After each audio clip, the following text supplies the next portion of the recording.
Hello, welcome to Friday Music, and we're going to talk about 8 tracks. Why?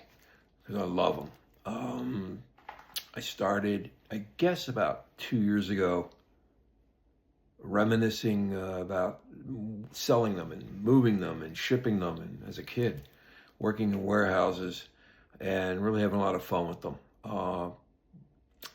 They sounded great in the car. They sounded great in your house. They sounded great on your portable 8-track players. And then they disappeared in the very early 1980s.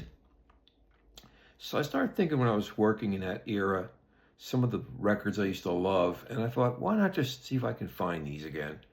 So, of course, you go to all the places you would normally buy used things, but I wanted still sealed copies. I didn't want old stuff beat up. I wanted them pristine. I was able to find a few, as you can see.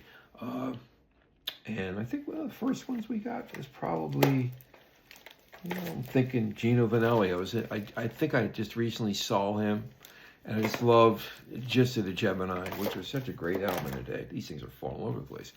Anyway, great album. Love My Life, Flying to This Night, New Fix for 76.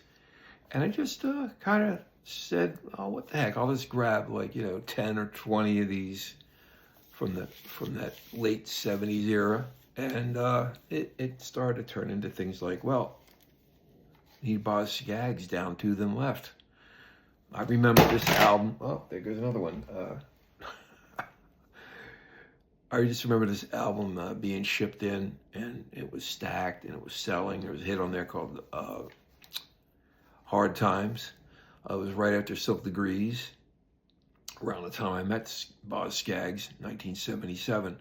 But this album hit, and I thought I'd start collecting them. One of my other favorites at the time was Graham Parker, Stick to Me.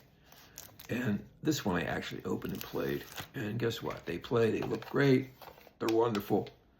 Just to make sure that little silver switching foil doesn't come unglued. And I would probably suggest, if you're going to do this, that you splice it and put a new one on. You can get that stuff almost anywhere on Amazon and places like that. People still collect these. But then I started, oh, well, what the heck? Maybe I should start getting into some other great stuff, And, I collected stuff of just great albums and rare ones on 8-track. Obviously, here's Tom Waits, Small Change. My old buddy Steve Miller, the Joker. Yeah, I'll be playing these someday. I'll probably open a few of these up. I've been doing that periodically because they're so cool. Here's a real good one. Meet the Beatles, still sealed.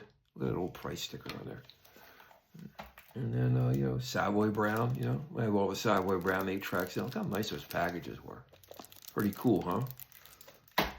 But anyway, do you collect 8-tracks? Do you hate 8-tracks? I love them. There was always a problem with them if you left them in the car. They get stuck and stuff and melt. But, you can actually fix these things. I've fixed a few ones that I got that were used but were rare, and I just want to see if they would work. And they work. You just got to spend a lot of time on it. It's like building, I would say, building like an erector set or a car model when you take these things apart. But there's a lot of really cool tutorials on the internet that walk you through it, and it's just a lot of fun. Maybe we'll put out an 8-track one of these days on one of our albums just to see if there's interest out there. But anyway, have a great night. Check out some 8-tracks if you're into it. There's a lot of great stuff, man.